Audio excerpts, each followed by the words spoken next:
What's up, everybody? How's it going? It's Tuesday. We're getting tactical quite a bit later than usual because I literally just got back from DreamHack about checks watch 12 minutes ago. Inky is still saying hello. She's a little bit mad that we're not currently snuggling because she's been almost a week without me snuggling her, but my next door neighbor came by and brushed her, so that's something, I guess. Yeah, I would be remiss if we didn't tread our normal Tactical Tuesday fare. I have nothing prepared for this week because I just spent 26 hours in a car, so we're gonna do it live a little bit. We're gonna take a quick peek at some lists.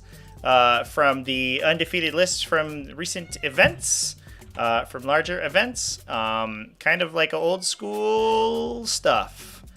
Normally I would have these prepared beforehand, but I actually didn't have internet on my way over, so I didn't get a chance to do my normal best armies in 40k. Inky, you are so loud right now.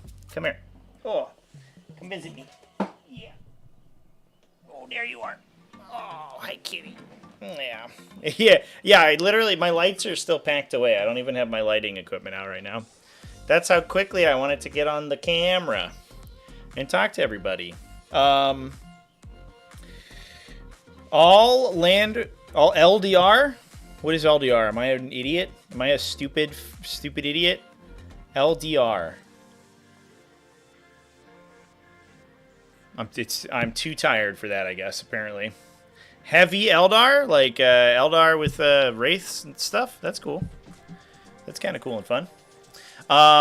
Yeah. Anyway, I don't know. I hope everyone enjoyed the DreamHack streaming. By the way, I know it was a little, a little janky at the time as we were there. The internet was terrible. We had a T-Mobile 5G uplink, and I think I don't know if T-Mobile has a super great presence in Texas, because on the way back my T-Mobile had one bar when I was trying to do list stuff, so it might just be a little out of the way.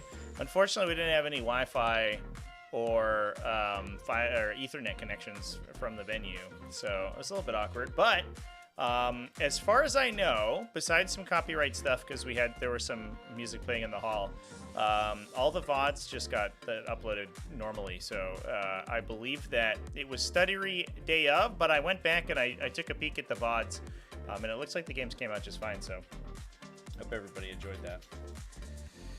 Wolf Jail.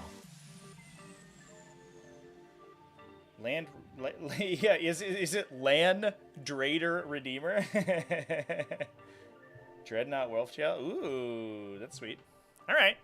Well, let's take a quick peek. Let's take a peek-roonies over here. So yeah, I've got my Best Coast pairings search. I wish that they would let me search by player count, so we could look at the largest events. Looks like the Gathering had 100. Ironweld was interesting because that's actually that's in Wakefield, Massachusetts. That's actually like maybe 15 miles away from my house, if that. It might even be closer, which is a little bit funny. But I didn't get to stream that because I was obviously at Dallas. They had contacted me first to cover this weekend, so I did not get to stream their event. I will be live this weekend, by the way, though, chat. I don't have an event up for it quite yet. But I will be live with the Midgard GT this weekend.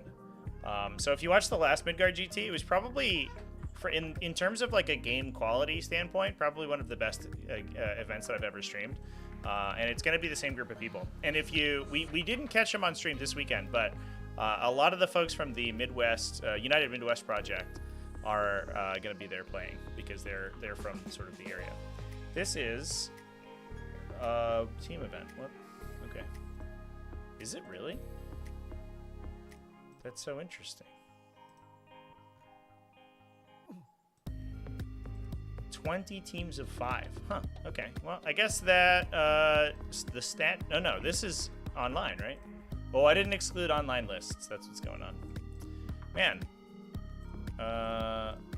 What happened this weekend? I guess it was kind of light, huh? Lots of team events. So many team events. Infinite team events. All right, let's just dive in here.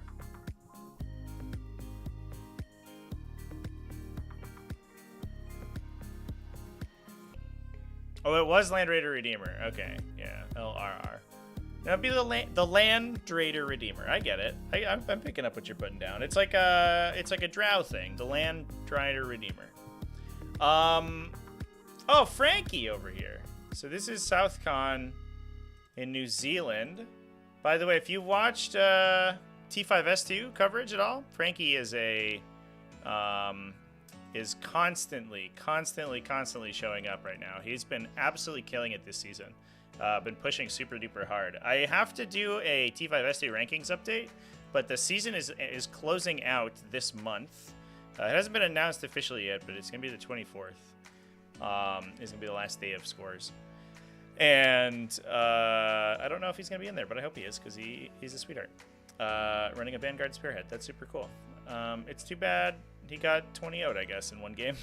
That's unfortunate, but looks like the other games went well. Sean Saunders went undefeated with Combined Regiment, Platoon Squad Tank Commander Lord Soliantis, Double Shock Troops Infantry, Double Chimera, Basilisk Caster Cannon. I hope Inky's not too loud in the background here, chat. She is whining so hard. Is this 2,000 points? This feels really small. Oh, it's 1,500. Is this just a 1,500 point event? Oh my god. What?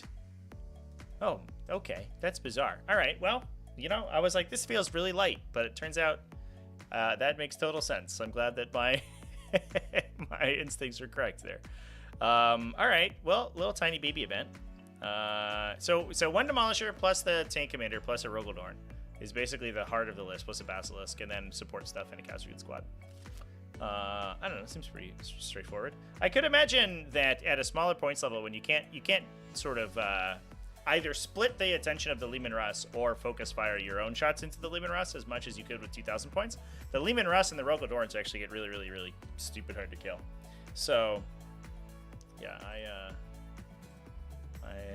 I could see them being kind of obnoxious. That's so wild. I don't know if I've seen 1,500 points that's like a GT level event. 1,500 points at a GT is absolutely insane. I know, Inky. It's so wild. 1,500 points. Who plays that anymore? Thylacine Cup had a top cut. Oh, just top cut to the top 34. Bizarre. Okay. Blake Jones took it down with Orks, Bully Boyz. Gaskell Thraka version of Bully Boyz. Double War Boss, double Mega Armor War Boss. 2 trucks, 1 battle wagon, 1 flash gets, 1 singleton. I had a conversation with Stephen Pamprine over the weekend because he was playing Orks, and he was like, well, as much as I miss Badrook, I might go back to War Tribe and play just 2 units of flash gets, which is, I guess, only slightly more expensive than Badrook, has the same amount of shooting, essentially. I think it's actually slightly better, just doubling shots rather than rerolling hits. Although with the lethal sustains, it gets kind of funky. But you also get like double the presence on the table, and they're good at fighting too, which I thought was an interesting take. Although Warhammer does a funny thing where you start to run out of like real estate to place units if you take too many, and especially the flash kits, which are pretty large models. If I remember correctly, are they 40 mil base models? I actually don't know. Let's look. Oh, flesh kits. Oh, great. They are very large. Oh, Warhammer doesn't say. I could have sworn they were 40 mil. That looks like 40, right, chat?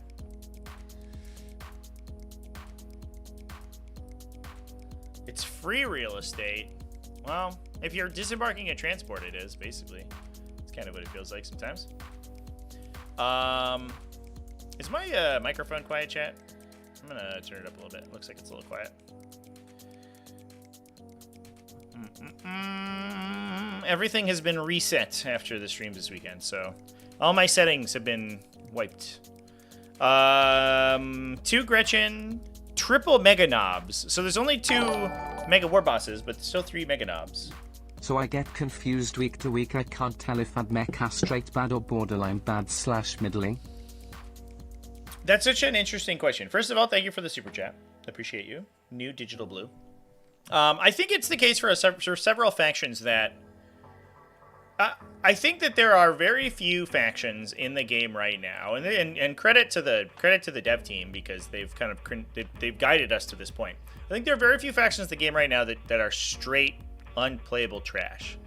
For the most part, they're like Space Marine chapters, which aren't real factions, to be fair. And basically every faction can win with some archetype in some instances if you're really good. And I think it's like sort of the difficulty of that win is generally, you know, where you come down on it. AdMech, I think, are they're probably of above average difficulty, but they are also, they require very specific builds that are super like annoying to play with, and are really expensive. So I think that the problem with the AdMech is that I don't think people want to play the stuff that's like good.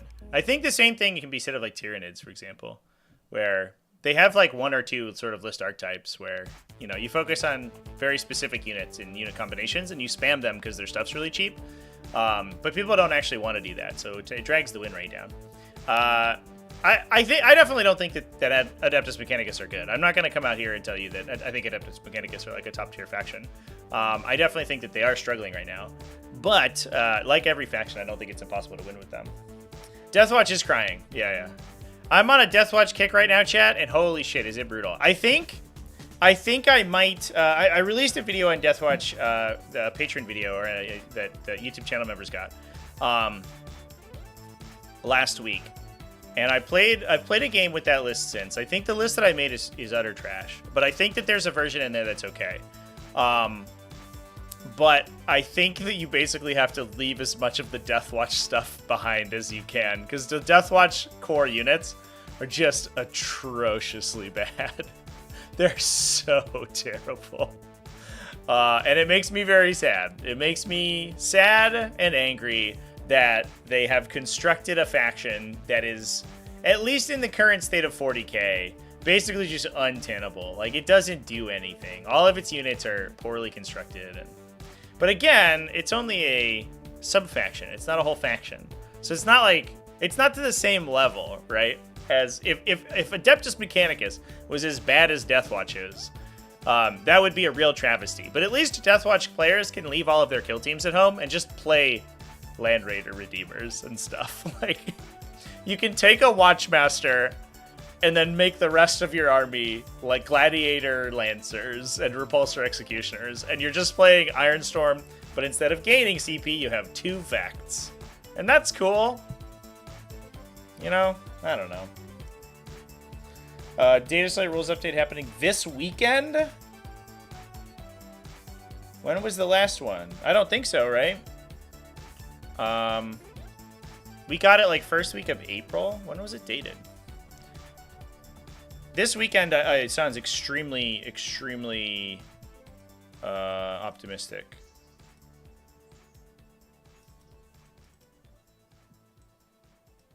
Balanced data slate, yeah, it was April 25th.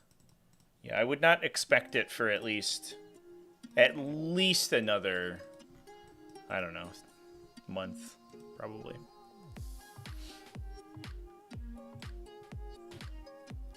Yeah, July for sure.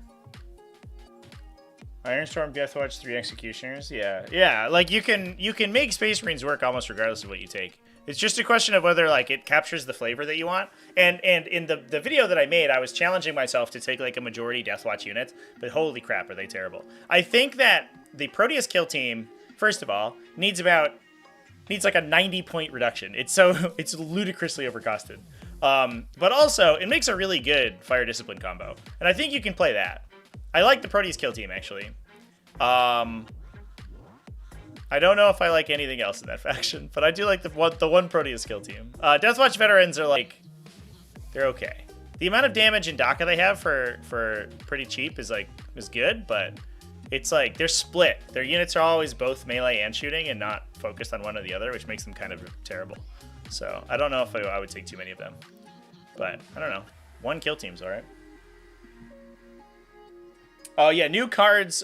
New cards apparently are on pre-order this week. So I have been kind of out of the loop since basically last week, because I've been DreamHack just absorbed 6 days of my life essentially.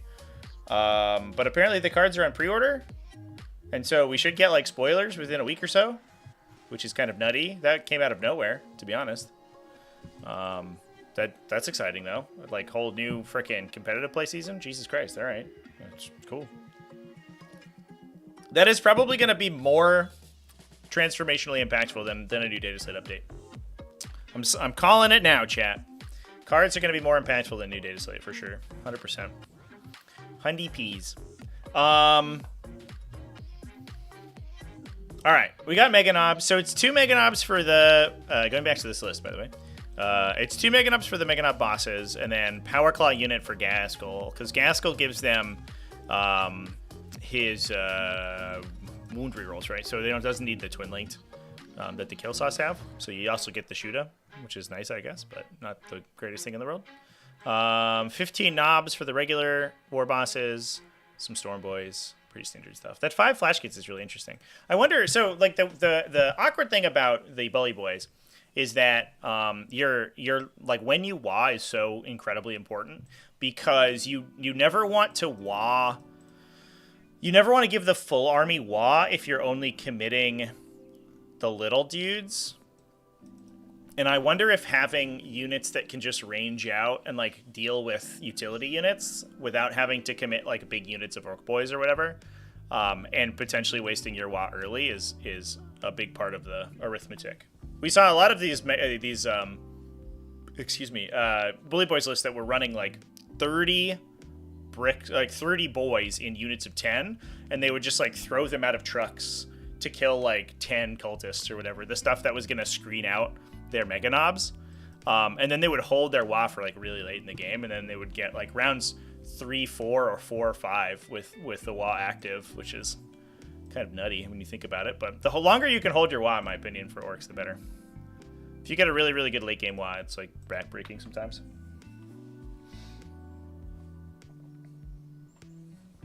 Cards will make Agmet great since they rely heavily on battle line. We'll see.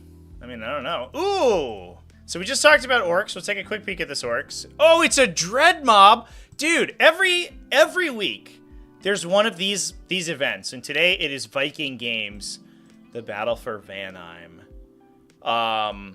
That just has the wildest metagame. Look at this. Look at this chat. Look at this top 4. Orcs, Dread Mob, Adeptus Custodes, Chaos Knights, Drukhari. What is that? That's sick. All right, let's talk about Dread Mob real quick. So it's a 2 shock attack on Big Mechs, 1 standard Big Mech with the stealth upgrade. War Boss and Zodgrod Wartsnaga, excuse me. So he's for a Gretchen brick. There they are. Oh, there's the Gretchen brick. And he's actually a little bit better now that they've been updated, because Gretchen got the update to gain CP at the start of the movement phase. So Zodgrod gives you more chances to do that on the top of the first turn, because he gives you that big scout move, right? So you can push Gretchen onto a second objective potentially. It'd be rolling more dice to gain CP. Obviously you're capped at 1 CP still, but it is good. But the other reason that you take Zodgrod with the Gretchen, he makes the Gretchen super duper tanky. Minus 1 to hit and wound, I think, right? But then also they still have their reactive moves, so they're hard to kill, hard to peel off objectives. They get you CP, and they are hard to pin down with melee. So you can't necessarily just like get them with, you know, Warp Talons or whatever, because first of all they might not die, but also they will likely just peel out of range to get charged and make your charge really awkward, and then do mortal wounds to you, which Warp Talons absolutely hate. So that's like, yeah, that. You see that guy a lot in the Dread Mob, because they have the best reactive move in 40k, I think. If it wasn't restricted to only Gretchen, it would be unspeakably broken. We'll peek at the Drukhari list in a sec. Yeah, we got to look at this Custodes list though. I mean, I'm excited for all of these lists. This event popped off, dude. This event just absolutely killed it. 2 trucks, 1 battle wagon, 1 Gorkanaut, 3 Ludas, 1 mech gun. So we probably have the regular mech attaching to the mech guns to give them stealth, and then reroll ones, and then the shock attack guns. Oh shoot, what have I done? The shock attack guns jump into the Ludas. Oh, it's 3 shock attack guns. Oh, excuse me. And then one of them has the ignore cover upgrade, which is huge. They jump into the Ludas because the Ludas give them hit rerolls and they target enemies on objectives, which is just such a big bonus. Plus, you can make the Ludas press the button because they're a mech unit now, so they can get whatever the bonus you roll is, or they can take lethal to get whatever bonus. That's it seems, I don't know. Like, the awkward part about the shock attack gun, I think, is the sort of relatively low strength. Although you can give them bigger shells, right? So you can at least get the strength and damage bonus against vehicles, which definitely helps them. The shock attack comes out, but it's only 175 points for that whole brick, which is actually like pretty good value when you think about it. When it's like that many autocannon shots, potentially with the damage bonus. Pretty cool. All right. First, let's talk about this Adeptus Custodes list, chat. It's Talons of the Emperor. Finally, we're seeing Talons coming out of the woodwork here. Thank God. We went so long without seeing Talons of the Emperor, and I was so surprised by the fact that people weren't playing them. But the stratagems in this detachment are so good. Double Blade Champions plus Valyrian. 2 Custodian Guard Squads. 2 Caladius Grav Tanks. 2 Warden units. 2 Wardens. Okay. Plus triple Prosecutors. Witch Seekers. Oh, okay. So we're going to drop probably a Blade Champion. Kyria Draxus. Yeah, whichever one has more of Guardian Spears. Another Blade Champion, Valyrian. Valyrian in the Warden Squad is super tough to like deal with because he's gives you an armor contempt effect. Plus Witch Seekers in a Psychona Rhino to trigger the synergies. Plus 2 Caladius Craft Tanks for shooting. No, this list is cool. I think a lot of people are up on transports with Talons of the Emperor, but they're just so expensive for Adeptus Custodes because they're all like big Terminator sort of weight transports, which is a little bit awkward. You basically have to pay an entire Custodian squad to get a transport for your other Custodian squad, which doesn't feel particularly worth it. But you get reactive moves and stuff on these guys. Glorious. All right, let's look at the Drukhari list. Andreas Holm. Playing Sky Splinter Assaults. Drazar, Lilith, Double Archon, one with the Please Don't Overwatch Me relic. 2 units of 10 Cabalite Warriors, Rax and Witches. 10 Incubi, 5 Incubi, 5 Incubi. 10 Mandrakes, double Scourges, double Talos. I think a lot of people are in on the Talos in this detachment just to give them like a kind of a meaty center. They don't get the Insensible to Pain that you get in Real Space Raid, so they're not actually that hard to kill, but they are much harder to kill than like Venoms and Raiders and stuff. And then 2 Raiders, 4 Venoms. So I don't think we're attaching into the Cabalite Warriors. It doesn't look like it. No, we're definitely not. We're definitely attaching Drazar. I think he's probably a no Overwatch guy in here, and then Drazar and the other Archon into the Incubi squads. And the Cabalite Warriors just run around and jump into the Venoms in order to be utility. We get Witches into a Raider probably. And we get like Venom. We leave 2 units of 5 like in reserve or just on the table. Witches in a Raider. And then Venom, Raider. I think is probably the split. Plus a bunch of Dark Lances and a Chronos to regenerate. Pretty classic. Nice to see Lilith with the witch brick see some play. She's so dangerous. Does she fight first? She doesn't, right? Because fight first is so important right now, I think, because of Chaos Space Marines and Orcs also. But she just has like her super anti-infantry and invulnerable save thing, right? Oh, she does fight first. But only when she's alone, because I don't believe the witches do. No, that's so weird. I had a sneaking suspicion that she did. Oh no, she does. She gives them fights first. Just kidding. It's her leadership ability. Idiot. I'm sorry, chat. No, I'm out of it today. Yeah, she gives them +1 strength, +1 AP fight first. That's pretty valuable right now, actually. You can just kind of be immune to Warp Talons for a little while. Because her unit will just straight up kill a Warp Talon unit. Especially if she triggers her once per game.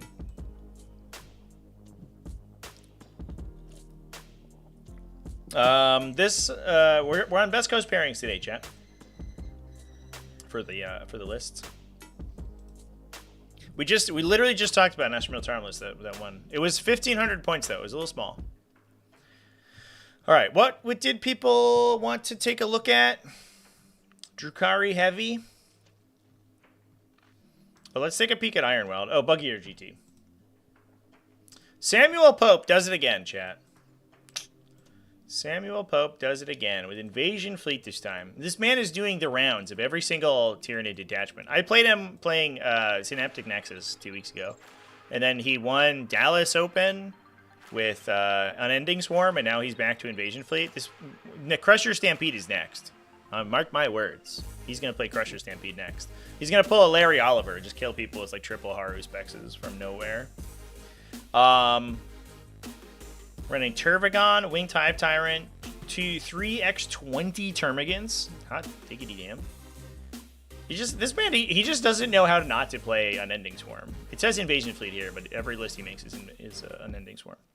Plus triple Exocrine, double Maleceptor, Tyrannofex, Venomthropes, Zoanthropes. I saw somebody the other day saying that like Tyrannofexes and Venomthropes specifically were like unplayable trash. I was like, what are you talking about? Tyrannofexes you play all the time. Venomthropes basically only good if you have this like brick of infantry, because the cover doesn't really matter so much, but the stealth is a really powerful buff. But yeah, it's a Tyrannofex usually like sees one-off play.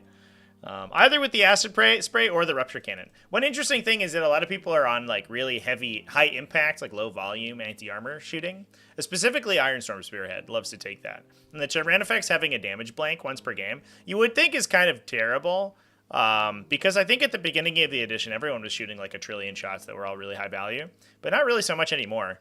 You know, you're not really going to get like Fire Discipline comboed out too often. So you don't really care that you're going to die to like 1 million bolter shots.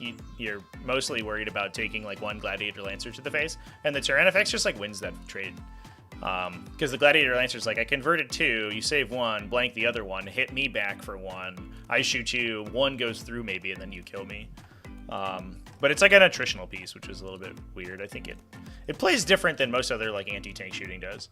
And you kind of just have to like leave it in a position where it can get its sustains going. Like it could get it, not sustains like literally with the sustain ability, but like it can deal sustained damage and by shooting multiple times, because its guns are always like so weird. This one's just a big Overwatch bot though right now. With the spray. Yeah, the Venomthropes have always been like, they're really appropriately costed too. Ooh, excuse me. Like 70 points is for a unit that like, first of all, is not terrible by itself. Like as a utility unit, they're not fast, which is a little bit awkward, but then also gives such a huge buff to all the infantry, is like enormous. And then the Turvagon gets adaptive biology, which is huge. Yeah, I don't know, kind of classic. I wonder how often, like the Termagants, I guess they don't get hit rerolls or enhanced criticals. They do in melee. It's not that exciting. But getting like lethal sustains on the huge Termagant bricks is kind of sweet too. I also appreciate that Sam only takes Strangle Lips. He's like, can't be bothered to take the other special weapons. Who cares? Tony Phillips, 5-0 with Adepta Sororitas. Morven Val, a Palatine with the Blade. St. Celestine, a 10 model Sister Squad. 1 Immolator, 1 Rhino, 30 Archiflagellants, double Battle Cannon Castigators, Death Cult Assassins, 1 Mortifier, a Paragon Warsuits, 4 Vault to jump into, Seraphim, Zephyrim. Yeah, it's kind of normal Sister stuff. Drew Saltzborn was also playing Drukhari. What? This man plays whatever. Archon with the Nightmare Shroud, Archon, Lilith Asparax, no Drazar this time around. Triple Witches. Twitches, chat. Tritches. 5 Raiders. 2x10 Incubi. We had double Archon, right? Yeah, double Archon. So 20 Incubi, 30 Witches, 3 Ravagers, 15 Scourges, with all Haywires. Just like laser focused on the Ironstorm Spearhead matchup. It's like, you're not gonna get me, Ironstorm Spearhead. I'm gonna fucking blow you up. I'm gonna kill the shit out of you. This actually makes a lot of sense though, right? Like, I feel like this is pretty well tuned for like orcs, for example, because these things will just like straight up kill a truck and run away in a way that I don't think that the Darklance guys will do quite as consistently, because they're like hitting on 4s, winning on 3s. They have rerolls to hit, but no rerolls to wound. You're going into an invuln save, so there's like a non-zero chance you just get blanked on one of your converted wounds, and then like 1 or 2 get through, and you probably don't kill what you're shooting. But if you shoot a trillion devastating wound shots at your target, then they can't like spike you out on saving throws.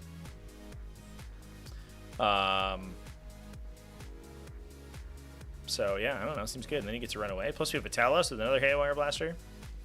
And then once the I guess because there's also Ravagers to deal actual Darklance shooting too. And then once the Raiders or the transports are opened up, first of all, Lilith Esperax is probably unengageable by melee armies, right? Like we just talked about, she gives her whole unit fights first, and they're all +1 strength, and she can trigger her ability. So if she's just like chilling in front of your army and you're an orc player and you don't have any shooting, you're like, what am I gonna do? Like, if I can't engage with Mega Knobs on the Wa turn, she just kills any one thing that touches me. So I guess I don't engage. And then Incubi like come in and clear out whatever else is in the transports. That's kind of sweet.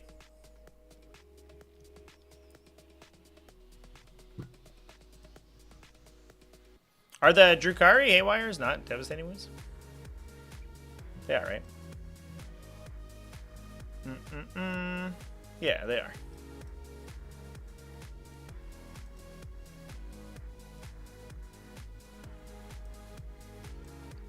Anti-vehicle 4. They're just not twin linked like the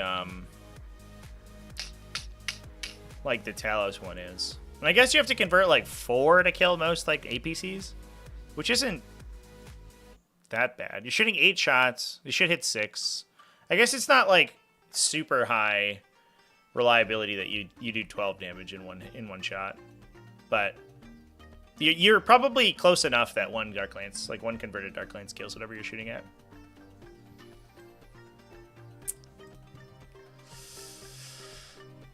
Good stuff.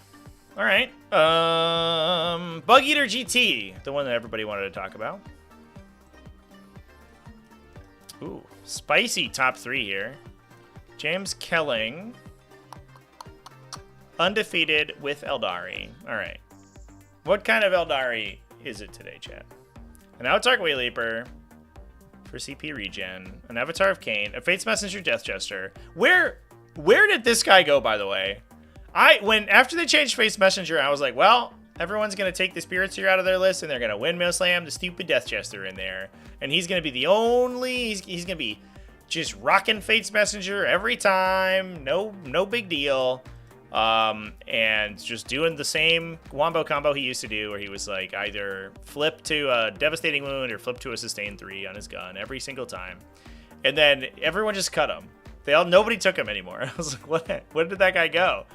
For 100 points, he was like he was lone operative, so he's hard to engage with. And he was just such insane damage against like basically anything. I guess like maybe Space Marines aren't quite as big of an issue as they they were at the beginning of the game. So like having a bunch of 2 damage attacks isn't that exciting. But if you're up against Orcs or you're up against Chaos Space Marines, I feel like he's like windmill slam. That dude's just so insane.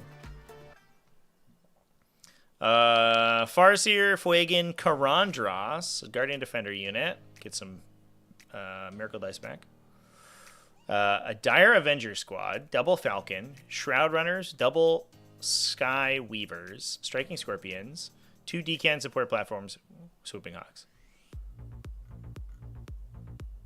Where did all the points go? I guess it's 2 Falcons, right? That's so interesting.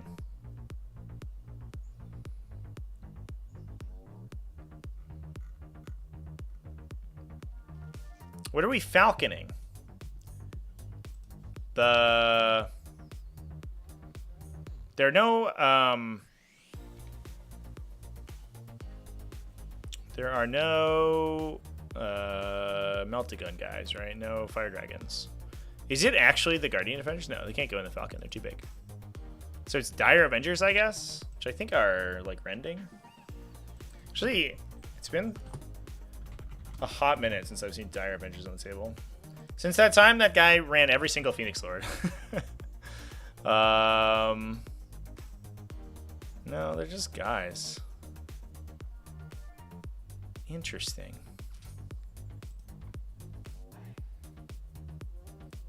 Just Fuegan? I guess so. That dude getting more rerolls is good. Just Fuegan out of the Falcon. No big deal. And I guess like Striking Scorpions, but then they're not infiltrating. I don't know. I don't know what's going inside them. Just characters, maybe. I guess the Death Jester? Is it? Hold up. Is it actually the Death Jester? Is that the secret sauce? That might be amazing, actually. He doesn't have a restriction on who he can carry, right? Because you can put Harlequin Troopers in them. Yeah, just Aeldari Infantry. I guess you could also put Swooping Hawks in them, which is kind of cute.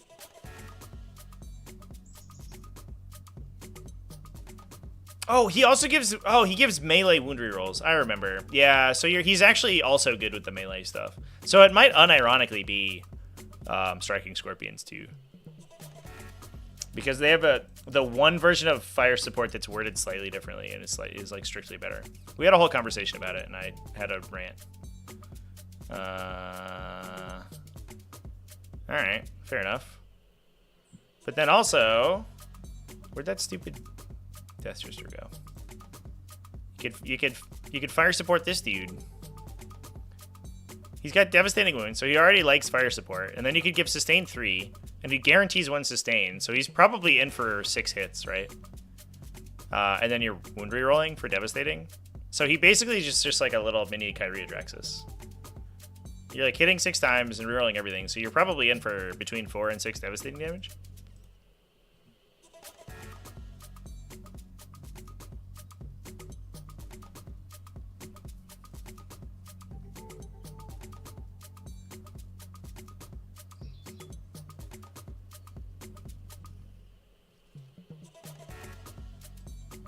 Transported the Scorpions versus you. Oh, you played against him? That's cool.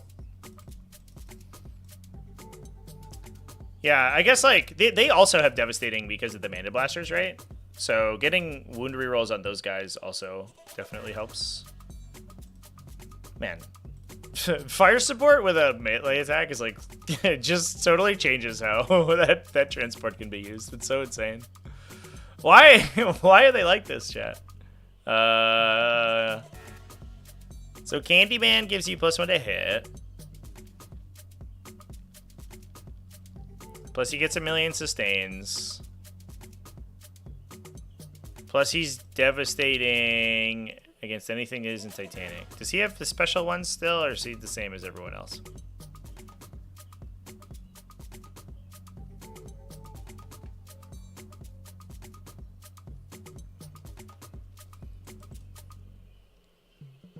Yeah, monster or vehicle. Is Karandros is his ability named something else, or does he just have like... a weirdly better version for no reason. No, it's called Scorpion Bite. Okay. But even so, right? 2 damage, sustained 1, that critical on 4-ups that you can Fate Dice, and then get full rerolls to trigger Devastating on, or you swing the 8 times, I guess, also works. Is kind of nutty, regardless of what the Striking Scorpions themselves do. Even if they only chip in a little bit of damage and they're not really like that fishing for Devastating, Karandras will probably put enough chunk into almost whatever he's charging that your guys will be able to kill it. Because you're also getting like, you have like a 4-attack Power Fist with wound rerolls, potentially.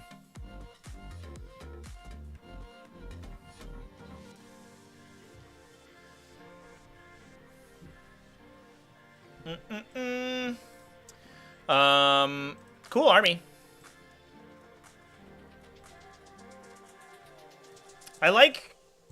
One thing I like about the Eldar Codex or the Index is that it lets you play these like super high like micro intensive armies because you can Not stack your buffs opinion, together. but there's a lot of contention about our ranking Tau as the second best competitive army. Meanwhile, a lot of community seems to believe that Tau is struggling after PTS changes. Yeah, I mean, I think like tier list rankings, and I'm probably gonna do a tier list. I was holding off on it until the Chaos Space Marine Codex came out, so I'm probably gonna do one either this week or next week. But I think like they're so opinion based, right? And especially Art of War, they have some incredibly skilled players that specialize very, very specifically in niche factions. That I think that their opinion gets, what's the word? Their opinion gets like colored a little bit by that. So you're like, oh man, Adeptus Mechanicus is really good and Tau is really good because Richard Seagar plays them. Like Chaos Demons are pretty sweet because Nick plays them. Tyranids are really good. I think like their last tier list that they did for the, I think it was for the April MFM. I remember I squeaked through it. And they said like Tyranids were like A tier or something because John Lennon's like super high on them. And I remember the comments being like, "What the fuck? what do you mean Tyranids good?" That was when I said that I thought Tyranids were like got a buff because like fucking a shit ton of their units went down in points, and everyone ripped my like asshole out in the comment section. And Art of War basically said the same thing. They were like, "Hey, a bunch of our combat units got buffed. Tyranids good now." And they caught a lot of flack for it. But I think that's just because John Lennon plays them, you know? And I think that absolutely... And you know, it's hard not to do that, right? Like, the faction that you're really good at and you're really, like, familiar with, you definitely feel is more powerful than people give it credit for. But you have to temper that with actual results, too. And sometimes you just, like, I don't know, maybe sometimes you don't get it right. Or sometimes you are correct and everyone else is just bad. I don't know. Both of those could happen. John is the OP faction, for sure. Colin K. What's Colin up to? Ironstorm Spearhead. Oh, this is the boring. All right. Look at it. We took more Repulsor Executioners than you're legally allowed to. What a time to be alive. All right. Colin K. Get a new list. Stop abusing field allowance or like force organization charts. All right, Nicholas Bialek with Genestelar Cults. This is another one of those factions that's like really like dramatically underperforms, but in the hands of some very good players is actually, you know, like pretty successful. But I think you have to be a good player, have a very specific list, and basically make no mistakes, and also probably get not like dog shit matchups. You can get hit by like Phobos infiltrators and like Phobos Librarian infiltrators and just like, I lose with these guys. Hopefully their new codex will have a little bit less of that, but it sounds like their new codex is a little I don't know. So I heard some mixed opinions about the previews and the playtests, first impressions. Every unit in the army gives up a kill secondary.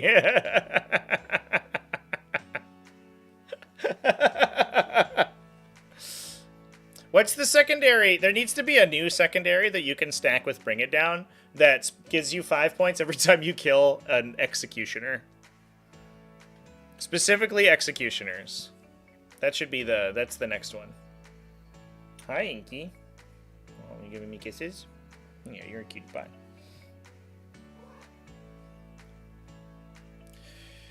Alright. This one, we're running a... What? Oh, okay. We're running a Biophagus with Inscrutable Cunning, plus a Meticulous Planar Claim of this. So with the Inscrutable Cunning Biophagus, you're probably forward deploying some Aberrants. Yep, they're there. Hello, Aberrants. What's up, guys? 10 Pure Strain Genestealers, 2x5. That's interesting. Plus an Achilles Ridge Runner. And the rest of the characters. A Kellermorph. A Nexus. I really like the Kellermorph, by the way. I didn't really understood the role of the Kellermorph until I watched, I think I was at Richmond. And the fact that he can just, he can basically chain in Thunder Crawl Deep Strike to score secondaries for you is, like, just worth it. That's just a strong... that's just a strong little character right there for 55 points. You get, like, basically the whole Inceptor squad for that guy. You take Bring It Down twice. I'm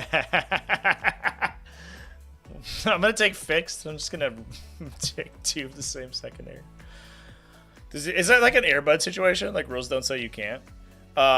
You get, like, the attacker and the defender card from the deck. From, like, when you buy the box and there's 2 decks in it. And you're just, like, you take both of the Bring It Down cards. And you're like, I'm playing one red Bring It Down and one green Bring It Down. And you put both of the cards down. Double Primus, double Reductive Saboteurs. 2x10 Acolyte Hybrids, 10 of Neophyte Hybrids, plus 2 20s, plus the Aberrants. Pure Strain Genestealer is just cool. Gives you a little bit more of like that fast sort of infantry clearing, so you get to go in and scoop out the screens before anything else happens, which is definitely necessary. We saw that a little bit, sort of the role of that being played by Brood Brothers a little bit, but the Pure Strains also help out there too. All right, we have to look at who? Ryan McGuire. Space Wolf Gladius Task Force. Double Jump Chaplain. Okay, that's a hell of a start. Plus Logan Grimnar. 15 Jump Pack Assault Intercessors. All right. 3 Brutalis Dreadnoughts. 2 Gladiator Lancers. 2 Infiltrator Squads, a Scout Squad, a Thunder Wolf Cavalry Squad. With no attachments, right? They're just guys. Plus 2 Wolf and Dreadnoughts. So we're like... We have like a little bit of a sub-theme of doing mortal wounds on the charge, right? Because these guys impact attack for mortal wounds. These guys impact attack for mortal wounds. And these guys do mortal wounds when they're selected to fight, right? So between those, plus tank shocks on the Brutalis Dreadnoughts, plus grenades probably from the Assault Intercessors, we actually do like basically a trillion mortal wounds before you go in.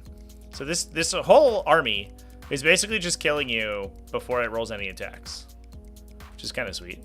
Plus we have 2 Gladiator Lancers for backline shooting, Infiltrators to make that one Genestelar Cult player cry, and then Thunderwolf Cavalry just because they're fast.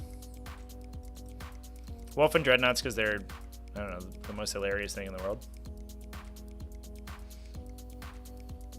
Yeah, just spam Mortal forever. Seems good. I like the idea. I'm always disappointed by Brutalis Dreadnoughts. They're just so slow. But I guess, like, if you are just pulling focus with, like, a huge brick of Thunderwolf Cavalry that just, like, run up in your face, and Assault Jump Pack Intercessors that are just, like, running around and doing utility stuff, it's probably harder to just, like, body block in the Brutalis Dreadnoughts.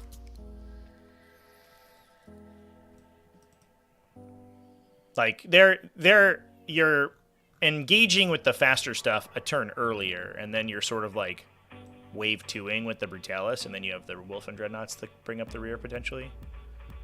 So, it's probably not as bad as I think it is. That's a cool list. That list is sweet. Plus, Logan Grimnar is like a hell of a drug in this list, right? If you can get Logan Grimnar to activate on the turn that the Brutalises go in, their big issue is that they don't have hit rerolls baked in unless you oath the moment with the target, obviously. But they have wound rerolls anyway. I guess it's the same for the Wolfen Dreadnoughts too, right? Like the Wolfen Dreadnoughts can potentially be combat activating multiple times on the turn that Logan Grimnar does his like feat. So you could be getting hit rerolls with all of their attacks if they fight again on target. It's actually kind of cute. I like that.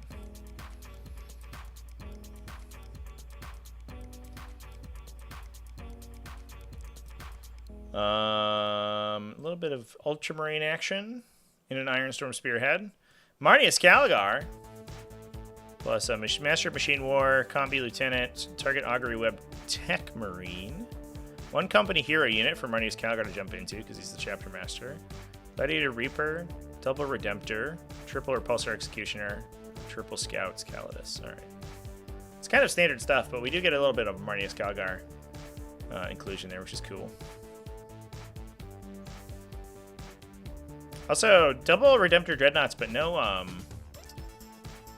0 damage guy.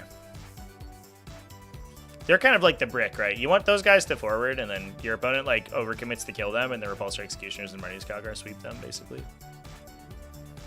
They're like the anvil for the army's hammer. All right, chats. Anything else you want to take a peek at? I don't think I'm going to be too late or too long on this stream because I am kind of exhausted, to be honest. So I might take a little nap. Oh, the Wolfen Dreadnoughts don't fight again. Oh shit! I'm sorry, chat. I just assumed that they were Death Company Dreadnoughts, but that's my bad.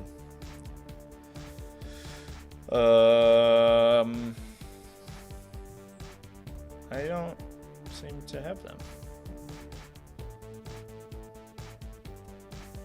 What have I done? I have anchored the Wahapedia gods, and it will not tell me what a Wolfen Dreadnought does.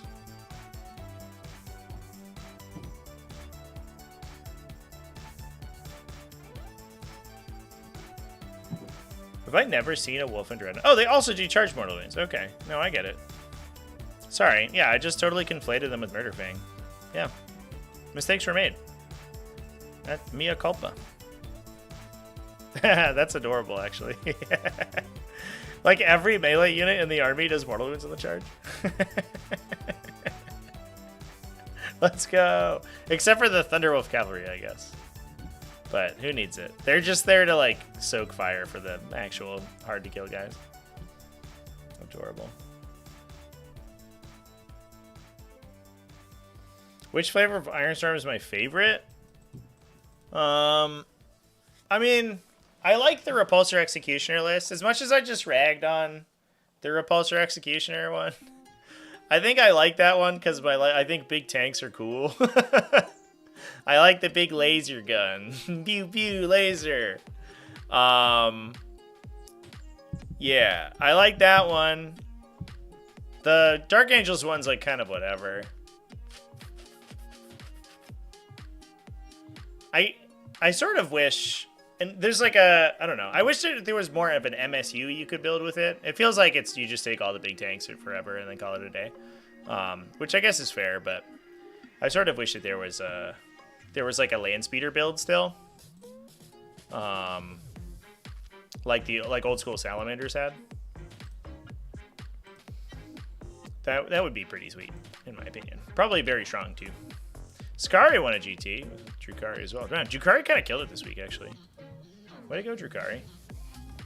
I'm not seeing any undefeated Thousand Suns, chat. Unless I'm missing one. Already looked at this one. Already looked at this one.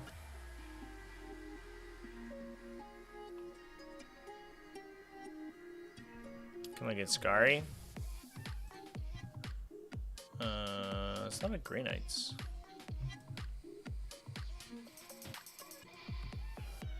I know, Inky. I've lost it already, chat. Oh, there's 1,000 Suns. Just kidding. I have found it. The Epic GT 2024 had Ahriman on disc, double Exalted Disc Sorcerer, Vortex Infernal Master plus a regular Infernal Master, no upgrades on him, plus a Lord of Forbidden Lore Winged Demon Prince, so the double move and then do mortal wounds to you guy, plus Magnus, plus a Sorcerer with Unprolific Crystal, billion Rubric Marines, 1, 2, 3, 4, 5, is that right? 1, 2, 3, 4 Rubric Marines, plus a Zangor unit. Plus 30 Chaos 1000 Suns Cultists. I feel like the 30 Cultists is like chef's kiss. Having played it with it, oh my god, they felt so dumb. In the situations where you didn't need to screen super heavily, like you could just feed them, one at a time into your opponent and get a trillion CP back. It felt really good. Plus there's Zangors to like be high OC on stuff. Yeah, this just seems pretty straightforward. The Winged Demon Prince is so interesting though. It gives you like 2 options to uppy downy though, which is nice. Ill-Tempered Fireblade, yeah, we talked about your Drukhari actually. We talked about it a little bit.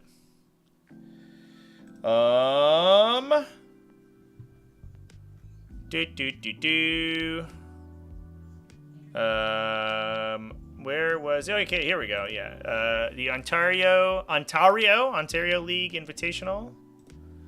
Skari went 5-0 with Sky Splinter, double Archon, Beastmaster, Lilith, a Cabalite squad, a Witch squad, a Raider, double Venom. Just 3 transports? Is there like a Tantalus or something? No, there's 2 Ravenwing or Razorwing jet fighters. I've definitely looked at, because Skari loves these aircraft, right? I've definitely looked at the Razorwing before. It's just like a, it's an absolute space, like MEQ, like Marine equivalent, just Eviscerator. Gets +1 against units that fly, so get wrecked, Warp Talons. And it shoots, yeah, it's like 2d6 plus blast, 2 damage guns. Plus 2 Dark Lances. Okay, yeah, I guess it's not like an infinite number. It's the Void Raven that shoots like the trillion like additional shots, right? 2 damage shots. 2 jet fighters. That's so interesting. I think that people aren't prepared for aircraft, chat. Oh, there's a billion Hellions too. This is a Sky Splinter, right? We just talked about that. Yeah. Not a ton of synergy in the list, but I guess you don't need it so much when you're really just like using the Raiders and the Venoms to like counterpunch. Get the benefits from those. What a wild list. Yeah, 2x5 Hellions, 1x10 Hellions, a Court of the Archon to join with a Cavalry Warrior squad and an Archon, I guess. It's like fully wombo combo out there. Attacks. Double Mandrakes. Double Razor Wings, double Scourges, Dark Lances. Or one's Haywire, one's Dark Lances. Wild. Absolutely wild. That's insane. Ryan McGuire. Yeah, congratulations on doing well, man. Cheers, dude.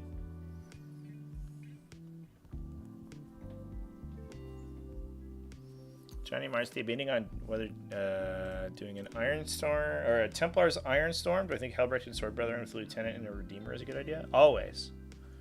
Yeah, I don't think like you're never gonna be upset that you took any combination of Helbrecht, Sword Brethren, and Land Raider Redeemer.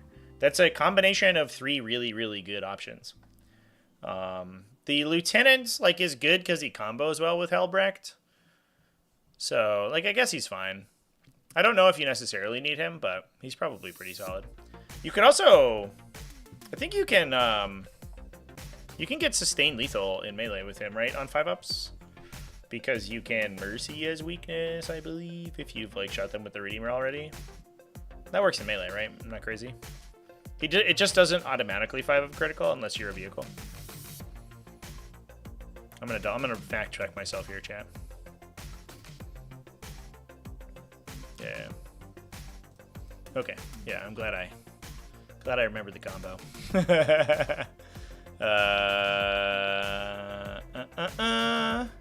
Yeah, just any Adepta Sororitas unit in shooting or fight phase. Yeah. But if you're a vehicle, it improves it. But you're just hell-wrecked. Yeah. No, that seems pretty solid. I actually am not sure. Like, if that's the game plan, I don't even know if you necessarily need a lieutenant. But like, he's not bad. You're probably just gonna dramatically overkill whatever you touch. I think is one, like a 4 damage Hellbrecht is gonna go in and just like cut like the world in half, with like 5 up sustains. But you're not gonna be like upset that you brought him. I think it's probably just more killing power than you necessarily need.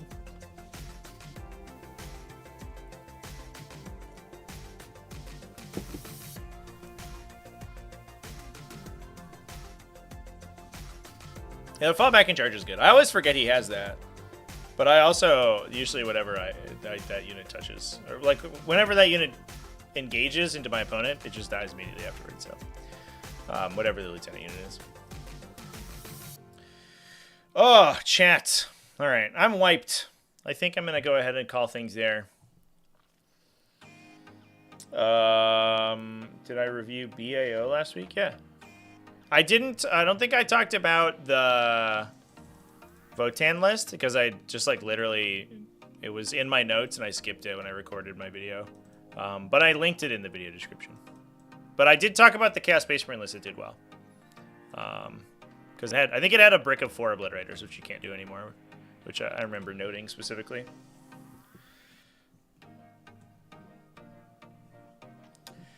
All right, folks. Yeah, that's Helbrecht's leadership ability, I think, is that you get critical 5-ups, which is good, like, in the Black Templars detachment proper. But if you have another access to a critical effect, it's really strong. But you need to, like, source the critical effect somewhere else, basically. Yeah, I'm sorry, chat. I think that I will. I don't know if it's going to be today, but I'll probably have a Best Armies in 40K up tomorrow.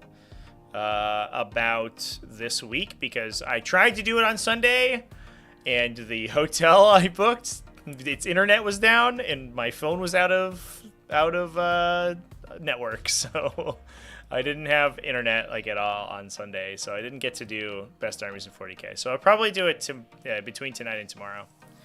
But otherwise, I got some other videos planned for the rest of the week. I'm going to be streaming the Midgard GT this coming weekend, so please come hang out with me. Come hang out with me for that.